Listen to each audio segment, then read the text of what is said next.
Mr. Brennan, Present. Mr. Burgess, Present. Ms. Gleaton, Ms. Herbert, Mr. Unthank. Quorum. And I'll call the advisory board members, Mr. Jenkins, Mr. Coon, Ms. Robinson. Motion for adoption of the agenda. So moved. A second. Call the roll. Mr. Brennan, Yes. Mr. Burgess, Yes. Ms. Gleaton, Ms. Herbert, Mr. Unthank.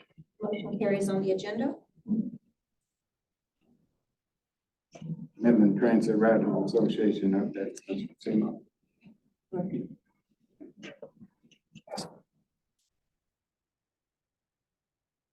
To make this as quickly as possible.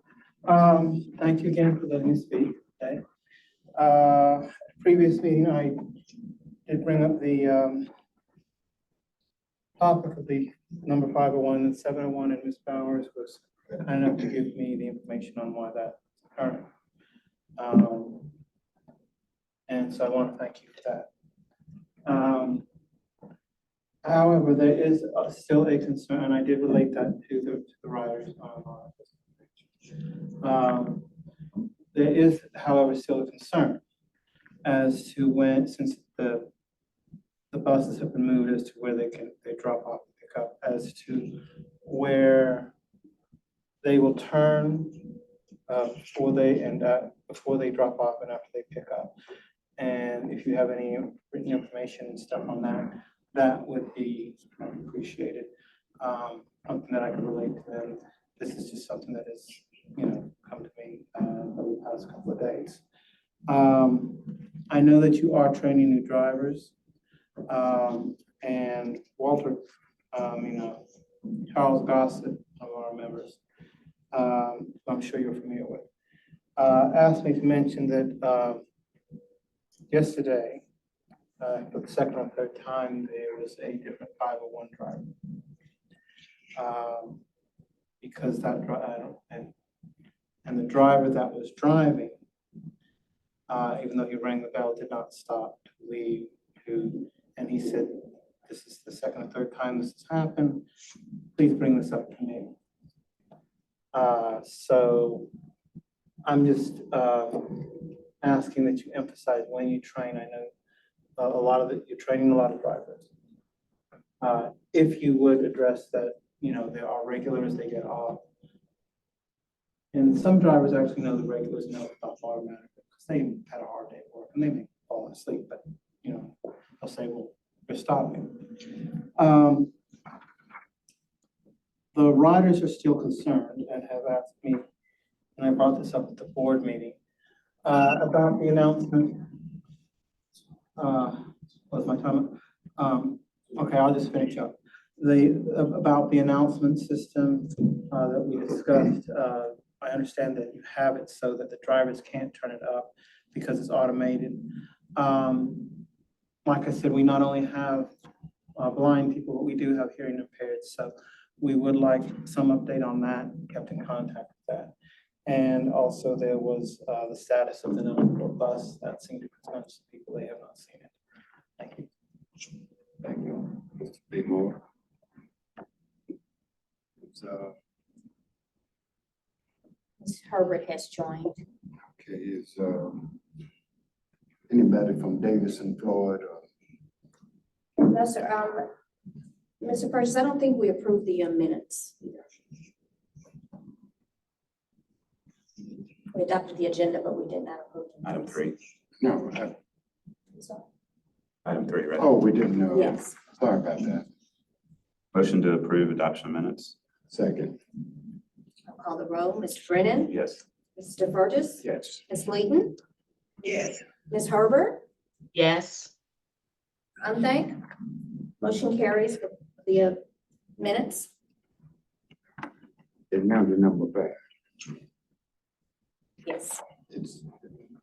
I don't see anyone from. And we do not have a representative from Davidson Floyd. They said the information on the packet is what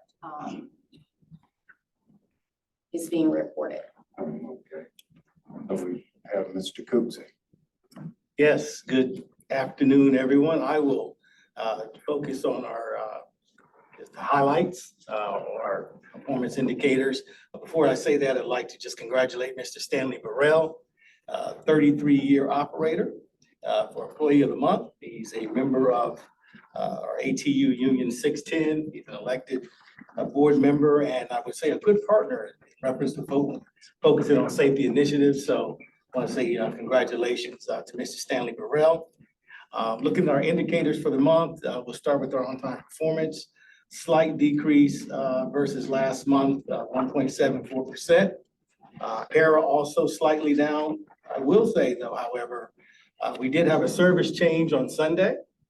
So looking to see how the numbers come in for the coming days and months throughout the summer. But we did hit a milestone on the 47th yesterday for one day at 82%.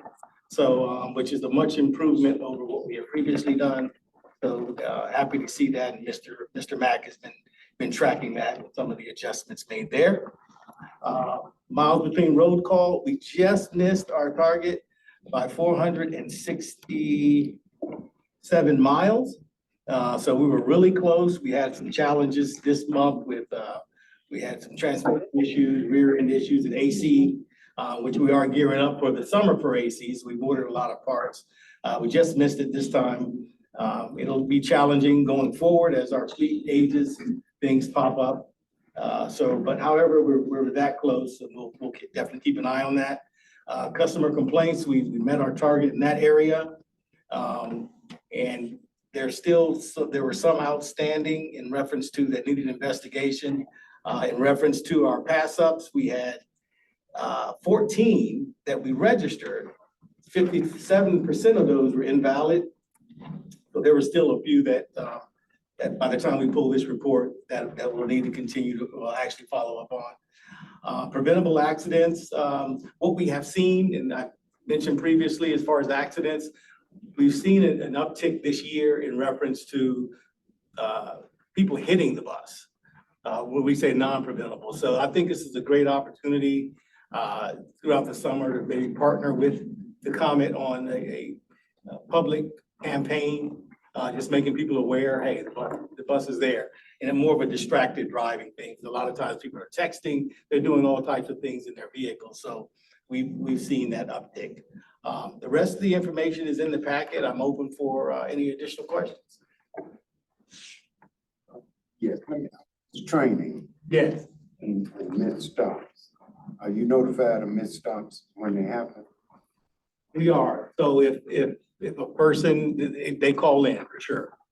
And what happens, they'll call into the customer service line, and that is routed. They'll document it. That's routed to us. We'll go in, see who the driver is. We'll pull the video to confirm it. And we'll look at it. Hey, did we miss it? Were they at the stop?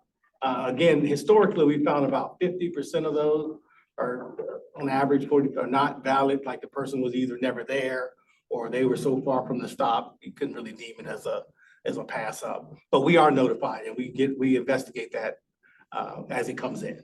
And the reason I asked you that, I was on tune-ups yesterday. And for some reason, those stops are always loaded. But I noticed the driver did slow down and stop, but nobody on the bus stop got on. And you aren't getting reported missed, and these folks aren't getting up to catch the bus. Have you We know evaluated that? Yeah, we know that's sometimes an issue. The operator will stop, they don't catch the bus for whatever reason. We'll know that doesn't count either way against us, because obviously when someone calls that in, we'll look at it and see if they even attempted to board or not board and capture that data and do that way. Yes, sir. Thank you. Mr. Chair. Yes. Mr. Cooksey, how is it going? How is the process for reporting cleanliness of stops and everything with we set up a, I think, great program where the drivers can call it in to staff? Yeah, they can call in. We work closely. We have a third party that does those stops. In fact, we just did our audit of their process of how they're handling that. But the operators through our Apollo 1, we have another thing we didn't have previously is they can call it in through our MDT system. They can make a note of it. We can also see the stops now, more so through our operation control center, because we have the front forwarding camera. Okay. So a lot of times, and the person, the dispatcher, when they're working that, when they pull it up, they can look and see, is the stop dirty? If it's not dirty, if it's been clean, or if it's not clean. Because sometimes the complaint may come in and we're able to go back and research and look, okay, was it missed, or did someone just get there and throw the trash all of a sudden at that particular time? So we have a lot better ways to see the Okay. stops. Are you seeing something out there? No, I've been impressed that Yeah. it's been in place, and I want to thank you for stressing that to your team to make that a priority. Yeah, we It's a focus sense on, of pride, you know, Yeah, not only yeah. for the comment, but for the Right. county and the city. yeah, we see something, if I get, anybody here knows, if we Yeah. get a call, I mean, we go out ourselves, Perfect. and take a look at it. Great. and it's Yeah, all keep good. up the great work. If Thank you. it's something in that area.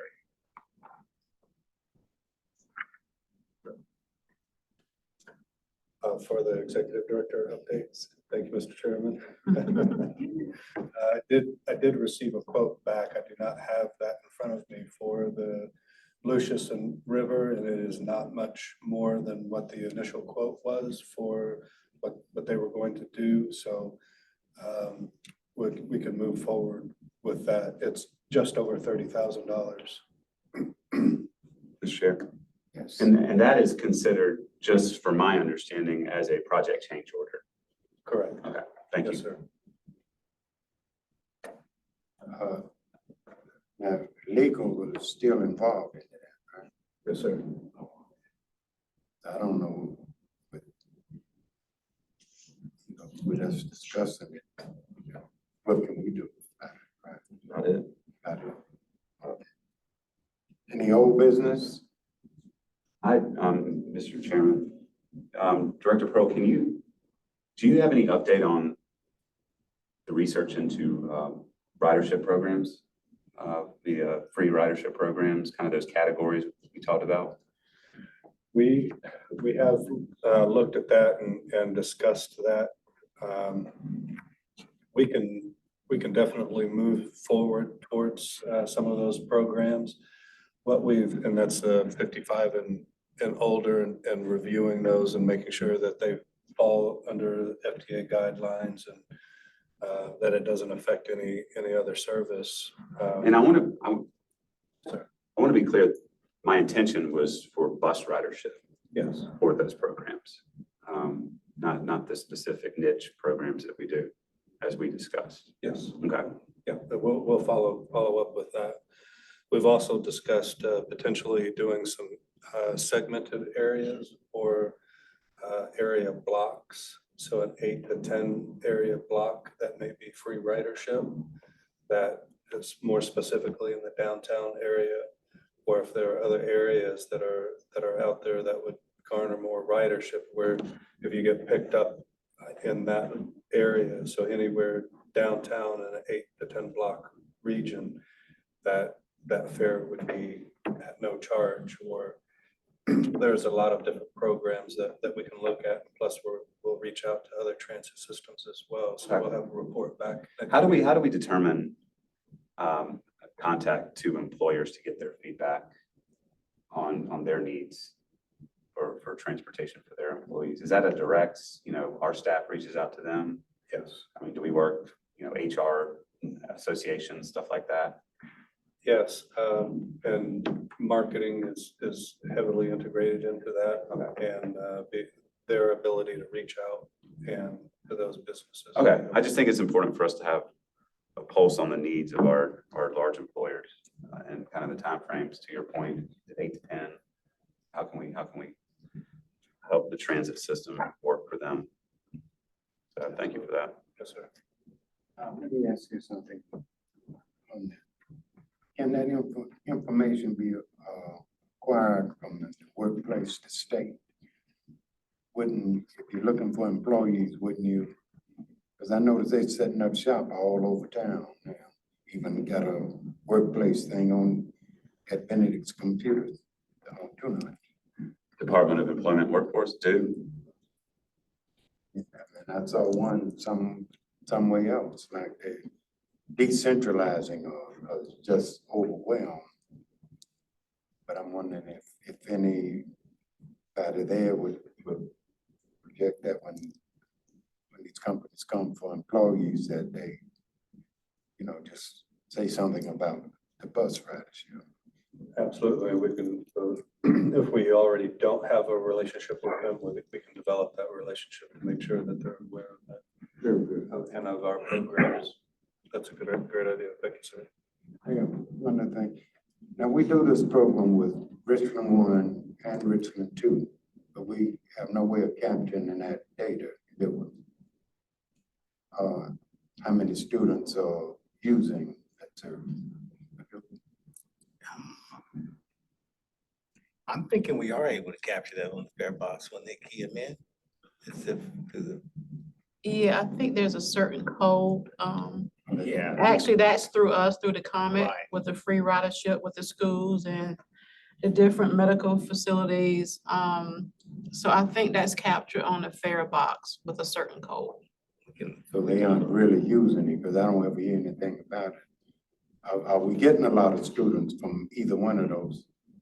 Yes, We are? yeah, it's included in the ridership. We need Yeah, to do we're our in- homework on that. Yeah. I'd like to Yes, see those it's numbers. included in the Yeah. ridership. So we can see if we can pull it out, extract it out. Yeah. Okay. Thanks very much. Mhm. Any other? I'm sorry.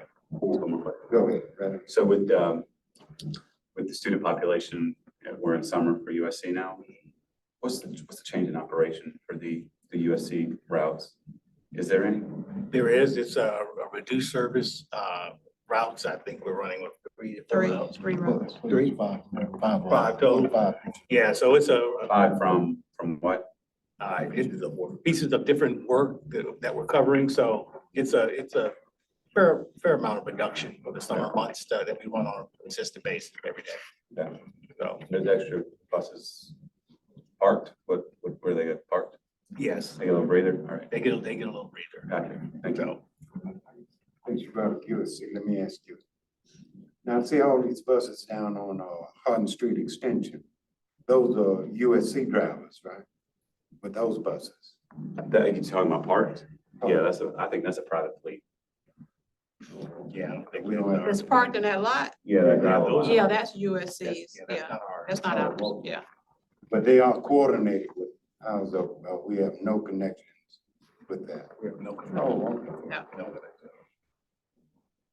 It's a good use of state funding right there, isn't it? Yeah, you got that right. Okay, thank you. Yes, and I just wanted to announce Ms. Betty Robinson has been recently promoted to Assistant Operations Manager for DART. So wanted to come in and attend the meeting, so I just want to make sure we welcome Betty. She's been around a long time, but we're happy to have her knowledge. It's about 30 years. About 30 years. She started back in the SCE&G days, Okay. along with me. Okay. If there's no other business, can I have a motion for adjourn? So move. Second. All in favor, say aye. Aye. Thanks, everybody.